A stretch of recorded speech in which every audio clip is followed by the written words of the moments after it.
ठीक है। तो देखो, जैसे आपका फिजिकल एग्जामिनेशन होता है, फिजिकल एग्जामिनेशन में क्या है आपका, आप सारे सिस्टम आप असेस करते हो, है ना। उसका रेस्पिरेटरी, उसका सेंसेस, सारे जो आप न्यूरोलॉजिकल सारे सिस्टम जैसे आप असेस करते हो फिजिकल एग्जामिनेशन में, एक सिस्टमेटिक वे में, है ना। तो एक सिस्टमेटिक वे में जैसे आप फिजिकल से सारे सिम्टम असेस करते हो थ्रू वेरियस टेक्निक्स। क्या क्या टेक्निक होती है, क्या क्या टेक्निक होती है आपकी फिजिकल एग्जामिनेशन में? Percussion, palpation, observation, inspection. तो आप ये सारी टेक्निक्स के साथ एक सिस्टमेटिक तरीके से जब फिजिकल एग्जामिनेशन करते हो, उसी तरीके से ये साइकोलॉजिकल एग्जामिनेशन होता है। ठीक है। तो ये भी वैसा ही है, ये भी एक सिस्टमेटिक होता है, इसमें भी कुछ टेक्निक्स यूज होती हैं, है ना। इसके भी कंपोनेंट्स होते हैं। देन दोनों में क्या है, सब्जेक्टिव और ऑब्जेक्टिव दोनों एस्पेक्ट्स इम्पोर्टेंट हैं। ठीक है। तो जैसे फिजिकल एग्जामिनेशन में क्या पेशेंट कंप्लेन कर रहा है, आप वो भी असेस करते हो, फिर उसके बाद आप क्या ऑब्जर्व कर रहे हो वो भी लिखते हो। तो इसमें भी सेम है।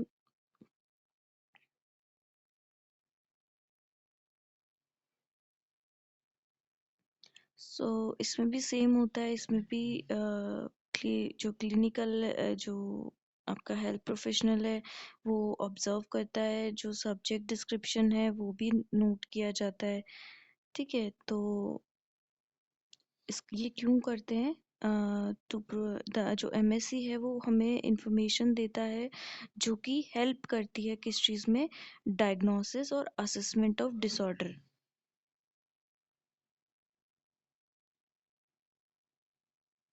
ठीक है। Then mental status examination provides snapshot at a point of time। तो देखो, एक तरीके से क्या है, मेंटल स्टेटस एग्जामिनेशन का जो फॉर्मेट होता है, जो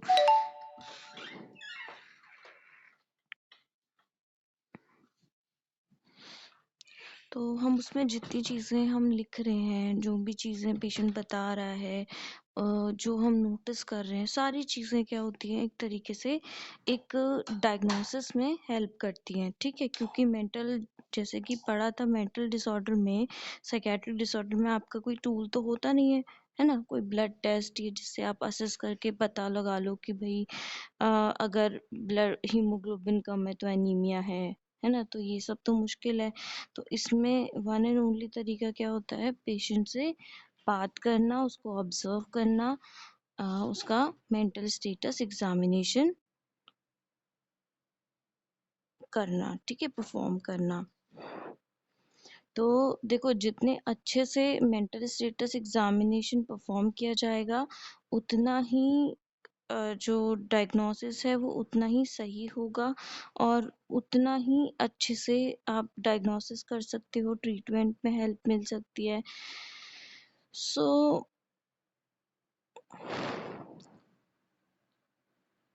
उसके लिए देखो, इसमें एक और चीज़ है, हिस्ट्री कलेक्शन। जो साइकेट्रिक हिस्ट्री कलेक्शन है, ये भी एमएससी के साथ इम्पॉर्टेंट होती है। It is important to ascertain what is normal for the patient। For example, people always speak fast. तो देखो, इसमें सारी चीज़ें देखनी है, चलो ये हम आगे और डिस्कस करते हैं।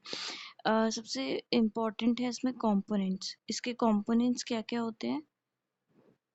सबसे पहला कंपोनेंट है अपीयरेंस एंड बिहेवियर। दूसरा कंपोनेंट है मोटार एक्टिविटी। तीसरा है आपका speech, mood, affect, thought process, thought content, perception, cognition, abstract thinking, insight and judgement.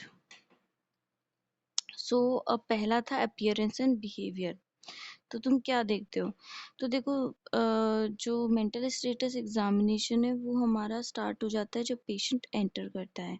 ठीक है। तो उसकी एज क्या है, बूढ़ा है, छोटा है, ठीक है, एज उसकी क्या है, देन बॉडी बिल्ड कैसा है उसका, पोस्चर कैसे चल के आ रहा है, कपड़े कैसे पहने हैं, उसकी कोई फिजिकल एबनॉर्मेलिटी तो नहीं है। फिर हो गया लेवल ऑफ अलर्टनेस, अलर्ट है या नहीं है, है ना? उसके इमोशनल फेशियल एक्सप्रेशन कैसे हैं। तो देखो इसमें क्या है कि जो भी वो बात कर रहा है उसके जो एक्सप्रेशन है वो उनसे मैच होने चाहिए, है ना? अब अगर कोई हँस-हँस के बता रहा है कि भई मेरे साथ कुछ बुरा हुआ, तो क्या है? ये अबनॉर्मल है ना? तो जो भी उसके इमोशंस होते हैं वो किससे मैच करने, एक्सप्रेशन जो होते हैं, फेशियल एक्सप्रेशन, वो किससे मैच करने चाहिए उसके अ, उसके इमोशन से मैच करने चाहिए। देन उसका एटीट्यूड कैसा है, जो एग्जामिनर, जो भी आप अगर एग्जामिन कर रहे हो पेशेंट को, तो उसके साथ एटीट्यूड कैसा है, तो ये सारा उसका बिहेवियर में आता है। ठीक है, फिर आई कांटेक्ट हो गया, रैपो कैसा बिल्ड हुआ है, इंटरेक्शन कैसा है। तो देखो क्या होता है कि अगर पेशेंट बाइपोलर है या डिप्रेस है, तो देखो पेशेंट को कई बार क्या देख के पता चल जाता है, अगर पेशेंट कैसे कपड़े पहन के आया है ना? अगर अगर सब्सटेंस अब्यूज है तो क्या शराब पी के नशे में आया है, उसको लेकर आए हैं या वो खुद चल कर आया है, अगर वो अपनी प्रॉब्लम डिस्कस कर रहा है, नहीं कर रहा है, ज़्यादा बोल रहा है, कम बोल रहा है। तो इन सब चीज़ें हमें हेल्प करती हैं पेशेंट के डायग्नोसिस में। ठीक है, क्योंकि हमारा जो मेंटल डिसऑर्डर है, साइकेट्रिक डिसऑर्डर्स होते हैं, अ, इनमें ये सारी चीज़ें अफेक्ट होती हैं।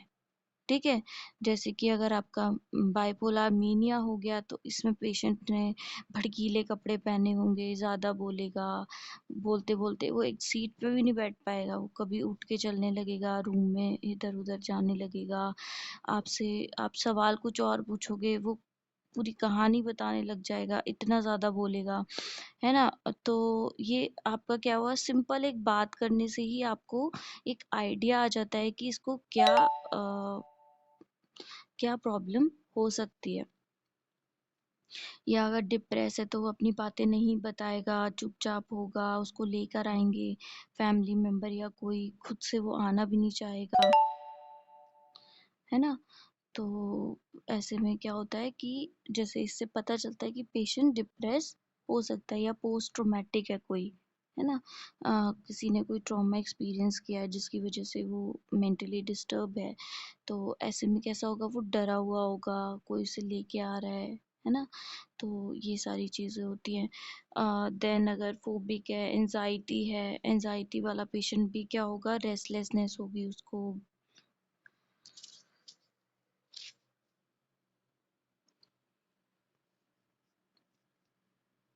अ, तो ये तो था आपका अपीयरेंस। देन बिहेवियर, तो बिहेवियर में वो उसका बिहेव कैसा है, जब आप उससे बात कर रहे हो तो वो कोऑपरेट कर रहा है, वो आपको आंसर दे रहा है, नहीं दे रहा है, वो अटेंटिव है, नहीं है, वो कहीं डिफेंसिव तो नहीं है, हॉस्टाइल तो नहीं है, वायलेंट मारपीट तो नहीं करने लगेगा। तो ये सारी चीज़ें देखनी है। आई कांटेक्ट कैसा है, वो आपसे बात करते हुए आपकी आंखों में देख रहा है या नहीं देख रहा है, आई कांटेक्ट कर रहा है, नहीं कर रहा है। देन रेपो कैसा है ना? तो रेपो क्या होता है, रेपो जो नर्स और या फिर साइकेट्रिस्ट या इनके बीच में जो इंटरेक्शन होता है वो कैसा है, रेपो। ठीक है, तो देखो जितना अच्छा रेपो होगा उतना ही अच्छा क्या होगा, रिलेशनशिप होगा, और उतना ही आप पेशेंट आपको अपनी बातें बता पाएगा। ठीक है, जो कि हमारा मेन ऑब्जेक्टिव होता है मेंटल स्टेटस एग्जामिनेशन में, क्योंकि जितना अच्छा आईपीआर होगा, पेशेंट जितना ट्रस्ट करेगा, वो आपको अपनी प्रॉब्लम अच्छे से कंप्लीटली बताएगा।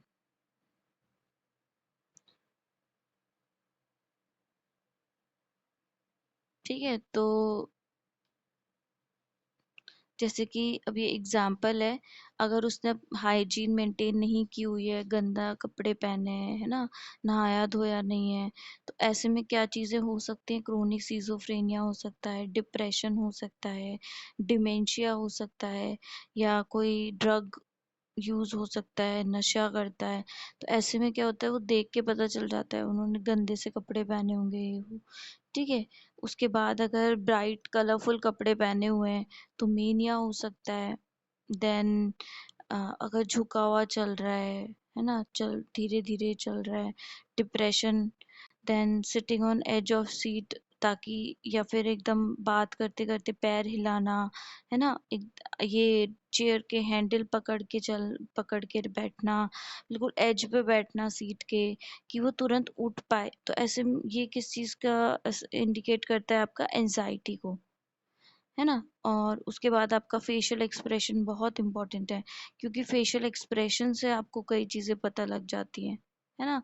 तो उसका सैड है, हैप्पी है, कैसा फेस है उसका, एंजाइटी है, एंजाइटी में क्या होगा, क्लेंचिंग ऑफ आईब्रोज, या बता नहीं पा रहा है, जो एक्सप्रेशन से आपको पता चल जाएगा, ठीक है। Then eye contact, eye contact में अगर देखो पेशेंट ऑटिस्टिक है, ऑटिज्म है ना, डिप्रेशन है, एंजाइटी है, पार्किंसन है, तो ऐसे में आई कांटेक्ट प्रॉपरली मेंटेन नहीं कर पाएगा। देन नेक्स्ट है आपका कंपोनेंट, पहला क्या था, general appearance and behaviour. Then जो नेक्स्ट है वो क्या है, आपका मोटार एक्टिविटी। तो मोटार एक्टिविटी में आपका क्या आता है, जो भी उसका मूवमेंट है ना, जो एक्टिविटीज हैं उसकी। तो देखो साइकोमोटर एक्टिविटी में क्या होता है कि जो भी आपकी साइकोलॉजिकल कंडीशन है, वो जब आप जो आपकी मूवमेंट्स को कैसे कंट्रोल कर रही है, जैसे कि इसमें दो चीज़ें हैं, रिटार्डेशन और एजिटेशन। तो क्या होता है कि या फिर ट्रिमर्स हो गए, नॉर्मल मूवमेंट हो गया कोई। तो देखो जैसे अगर पेशेंट आपका सब्सटेंस अब्यूज़ है, एंजाइटी का पेशेंट है, फोबिया का पेशेंट है, तो ऐसे में वो कैसा दिखेगा, जो उसकी एक्टिविटी होंगी वो रेस्टलेसनेस, है ना, पैर हिलाना, लिप स्मैकिंग, कोई ऐसी एक्टिविटी करना, डिफ़िकल्टी इनिशिएशन ऑफ मूवमेंट, अगर पार्किंसन डिसऑर्डर है, तो उसकी मूवमेंट्स वगैरह में डिफ़िकल्टी, वैक्सी फ्लेक्सिबिलिटी, मतलब पेशेंट को अगर लाके बिठा दिया तो वो वैसे ही बैठा रहेगा, उसके एक्सप्रेशन में कोई चेंज नहीं आएगा, उसके पोस्चर में कोई चेंज नहीं आएगा, ठीक है, एक ही पोजीशन में बैठा रहेगा। तो देखो इसमें क्या होता है कि हर एक डिसऑर्डर जो होता है वो अलग-अलग तरीके से, अपने तरीके से पेशेंट की मूवमेंट को, उसकी एक्टिविटीज़ को अफ़ेक्ट करता है। ठीक है? जैसे आपका डिप्रेशन है तो उसमें पेशेंट की एक्टिविटी कुछ और होंगी, मेनिया में कुछ और होंगी। तो वो ऐसे ही हमारी जो मोटार एक्टिविटी है वो अफ़ेक्ट करता है। ठीक है? तो ये तो था कुछ मोटार एक्टिविटी। Then speech. तो स्पीच में क्या है, स्पीच में आपका रेट आता है, फ्लो आता है, ठीक है, volume, amount, tone, coherence, relevance. तो देखो रेट क्या होता है,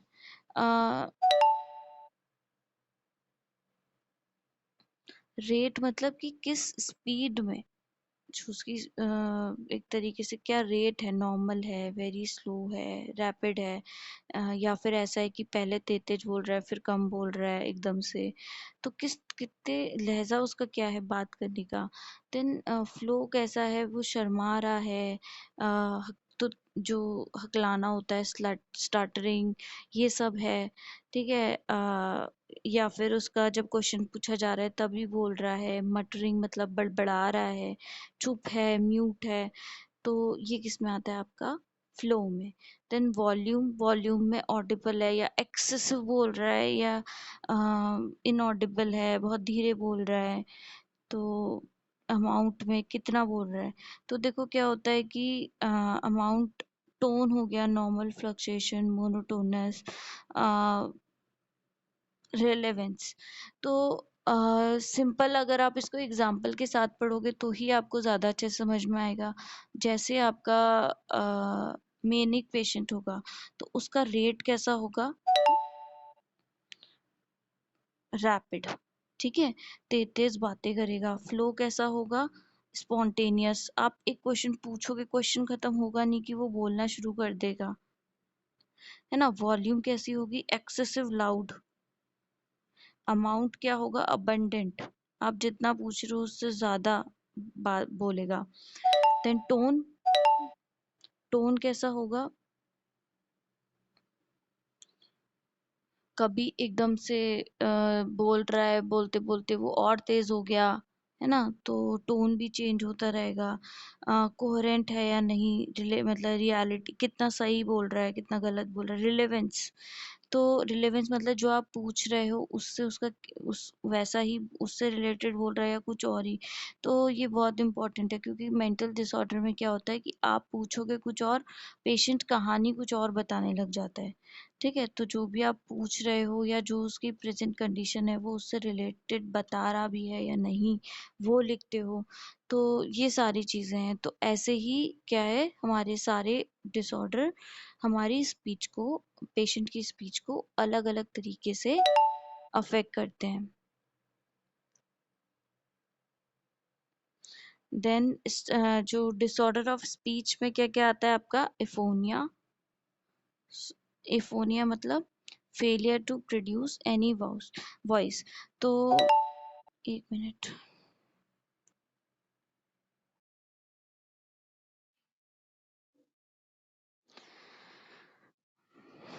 then slow speech, fast speech, pressure of speech. ठीक है, कितने ते बोल उसको बार बार पूछना पड़ रहा है, pressure of speech. Then poverty of speech, मतलब जितना आप पूछ रहे हो उससे कम बता रहा है या उतना ही उस वहाँ उतना बता भी नहीं पा रहा है, तो वो पॉवर्टी ऑफ स्पीच हो गया। Poverty of content of speech, तो मतलब कि जो वो बातें कर रहा है उसमें जो मेन कंटेंट है वो ही नहीं है ना, अमाउंट जो एडिक्वेट नहीं बोल रहा है। देन इकोलेलिया मतलब रिपीटेशन, जो भी एग्जामिनर बोलेगा, जो भी आप क्वेश्चन पूछ रहा है इंटरव्यूअर, उसी चीज को रिपीट करना। ठीक है। Then palilalia, repetition of only last word, जो भी उनने वर्ड जो लाइन पूछी है उसका जो लास्ट वर्ड है उसको बार बार रिपीट करना। तो ये आता है आपका स्पीच के अंदर। Then mood. मूड क्या है, मूड एक परवेसिव सस्टेन इमोशन है that colour the patient perception. तो देखो मूड एक लॉन्ग टर्म अफेक्ट आपका इमोशन है ना। तो मूड से हमारा जो परसेप्शन है वो अफेक्ट होता है। तो देखो, अगर आपका मूड अच्छा है तो आपको बाहर की सारी चीजें अच्छी लगेंगी, आपका परसेप्शन अच्छा हो जाएगा, पॉजिटिव रहेगा, है ना। अगर आपका अंदर से मूड ही खराब है तो आपको क्या है, कोई भी चीज हैप्पीनेस नहीं देगी, आपको सब कुछ नेगेटिव ही दिखेगा। तो जो हमारा मूड होता है ये एक पर सस्टेन्ड इमोशन है जो रहता है लंबे टाइम तक, और हमारे परसेप्शन को, हम कैसे चीज़ों को परसीव कर रहे हैं उसको अफेक्ट करता है। ठीक है।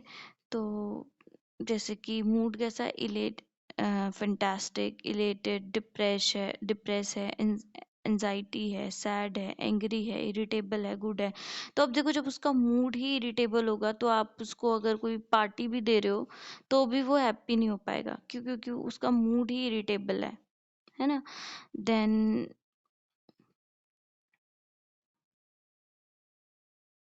उसके बाद आता है आपका अफेक्ट। तो अफेक्ट में क्या है, expression of emotion express bye patient and observe by other. तो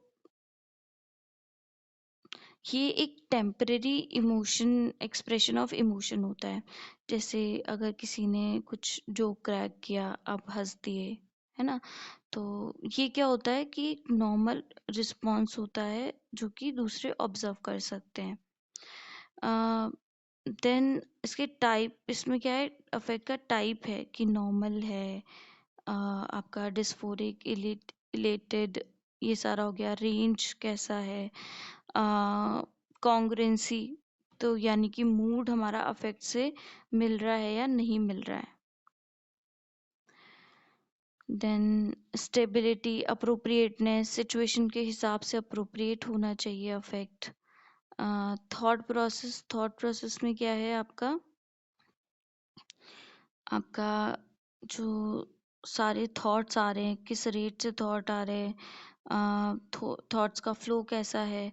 क्योंकि देखो, जैसे पेशेंट के मेनिया पेशेंट है उसके दिमाग में क्या है, अबंडेंस ऑफ थॉट्स आते हैं, आइडियाज आते हैं। तो जितने देखो थॉट होते हैं उतना ही पेशेंट अ, अगर एक्सप्रेस कर रहा है तो मीनिया हो गया। तो देखो, अगर कई बार क्या होता है, थॉट्स बहुत सारे आ रहे हैं, लेकिन वो एक थॉट एक चीज पे रुके हुए हैं, है ना? जैसे कि अगर सुसाइडल थॉट्स हैं तो कंटिन्यूअसली आएंगे, लेकिन क्या है, वो एक तरीके का थॉट है, एक ही थॉट है जो बार बार आ रहा है। तो वो किस में आता है? हमारा डिप्रेशन में। ठीक है। देन इसमें आता है आपका फ्लाइट ऑफ आइडियाज। तो कंटिन्यूअसली जब बार बार थॉट आते रहेंगे तो पेशेंट क्या है, एक चीज पे नहीं टिक पाएगा। ठीक है। तो अभी वो एक काम करने जा रहा है, उसके दिमाग में फिर से कोई और थॉट आ गया, तो फिर वो चीज़ नहीं कर पाएगा। फिर एक से दूसरे पे, दूसरे से तीसरे पे। तो इसको क्या बोलते हैं हम? Flight of ideas. Rapid shifting of reference, या जो भी आपका चीज़ें हैं उससे एकदम रैपिडली दूसरे दूसरी चीज़ें आना। Then rapid thinking. फिर हो गया आपका स्लो थिंकिंग और हेजिटेट, जैसे डिप्रेशन में मैनिक स्टूपर होता है, मेनिया दो होते हैं ना। स्टूपर में क्या होता है? स्टूपर में सारी एक्टिविटीज कम हो जाती हैं, है ना?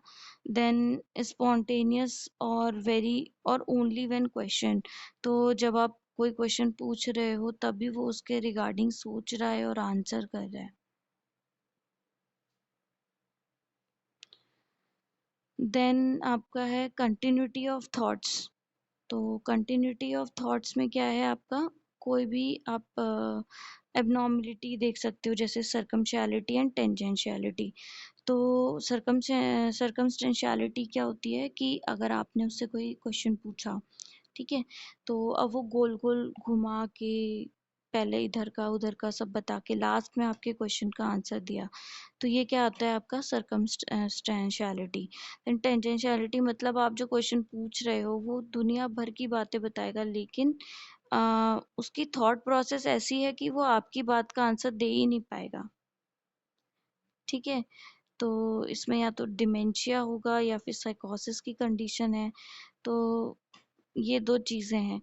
तो देखो, इसमें मैं आप सबसे पहले ना, आप जो ये सारे इनके एबनॉर्मेलिटीज हैं और इतना तक है, ये आप पढ़ो अच्छे से।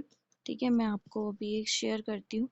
जब तक आपको mental status examination tip of tongue बिल्कुल अच्छे से याद नहीं होगा, तब तक आपको मेंटल जो डिसऑर्डर्स हैं उनका पढ़ने का कोई फायदा नहीं है। ठीक है। तो मैं आपको एक शेयर करती हूँ ग्रुप पे, उसको पढ़ो। और इस पे